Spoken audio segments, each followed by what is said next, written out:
history of driving games is brought to you by the all-new Chevy Sonic. You could probably drive around the world in less time than it would take to recount the entirety of racing video games. Excluding motocross, power-ups, and car combat, there are thousands of releases to consider. Even so, there is a select group of driving games that have paved the way for all future releases, and we're placing them in the winner's circle with this look back at the genre.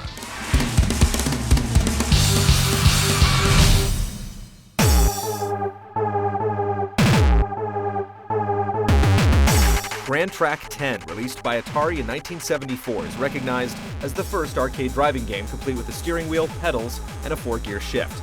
Midway brought a speed race around the same time, which included collision detection, and the 70s paved the road for numerous driving arcade machines and home console titles alike. Night Driver tested a first-person view, 1980's Rally X is the first known use of background music, and 81's Turbo introduced the first enclosed cockpit arcade cabinet. Turbo is also known for pioneering a rear-view perspective in driving games, but Atari's Pole Position in 1982 achieved a level of performance players had never seen before. Pole Position got a sequel in 1983, references from Judas Priest and the Goonies, and a loosely based cartoon show. Early innovations like split-screen multiplayer in Pit Stop for the Commodore 64 and force feedback control from TX1 kept the genre slowly growing. Our first taste of real 3D racing came from Jeff Crammond's Revs in 1984 for the BBC microcomputer. Ported to the Commodore 64 in 1985, Revs has been called the genesis of the driving simulator.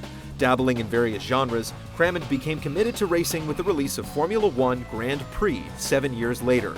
Grand Prix has gotten 3 sequels since, the last in 2002. Grand Prix introduced driver customization, car modification, drafting, and instant replays.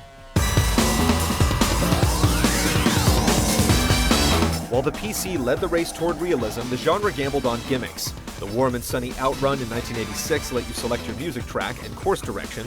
Rad Racer from Square on the NES appeared in crude 3D, and Hard Drivin' for the arcade pushed the use of polygons, often running at ridiculously low frame rates in its many ports.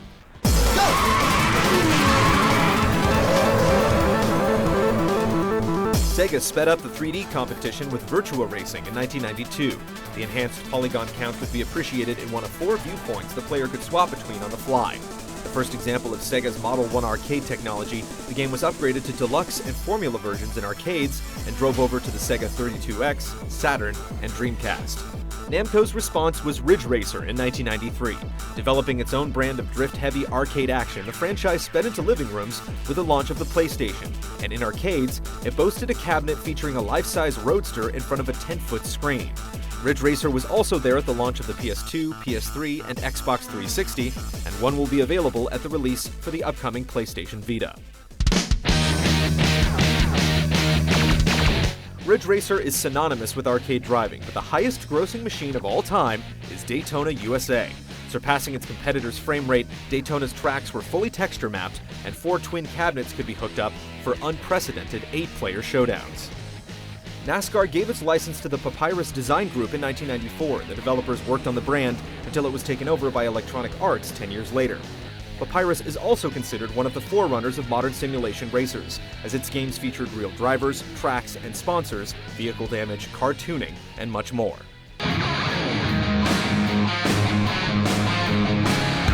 Cruisin' USA, Sega Rally Championship, and San Francisco Rush ruled arcades in the 90s, despite a growing trend of home consoles taking a commanding lead in the genre. Midway's Cruisin' series fondly distorted popular locations around the world, Sega Rally introduced alternate terrain types to affect handling, and San Francisco Rush emphasized big jumps in big cities. Colin McRae would later pick up the rally mantle for a self-titled franchise that would eventually become Dirt.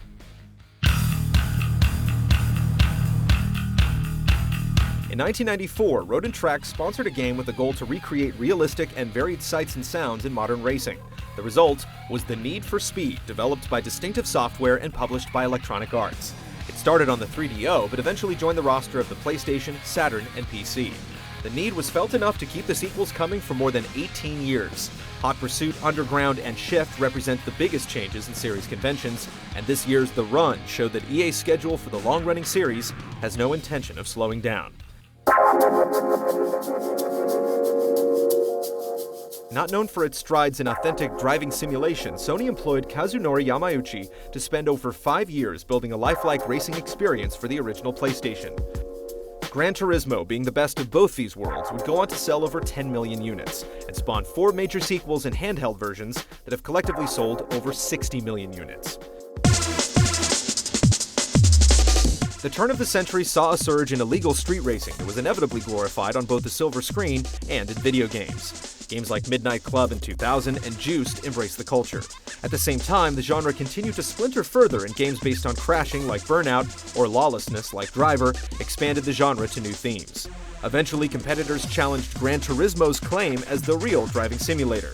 Project Gotham Racing rewarded points for stylish play, and Forza Motorsport managed to include damage to its massive roster of licensed cars.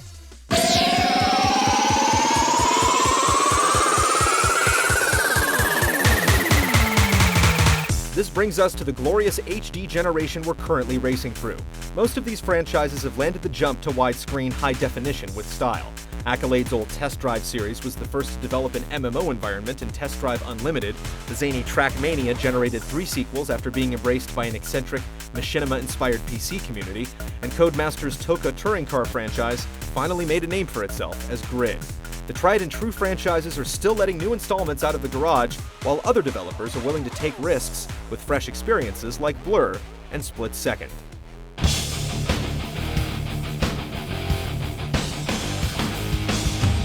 Driving games have come a long way over the last few decades, and as one of the most accessible genres in the medium, there's no sign of them hitting the brakes. Be it in a cockpit or on a couch, man will never falter in his pursuit of speed, and video game developers will continue to be more than happy to oblige.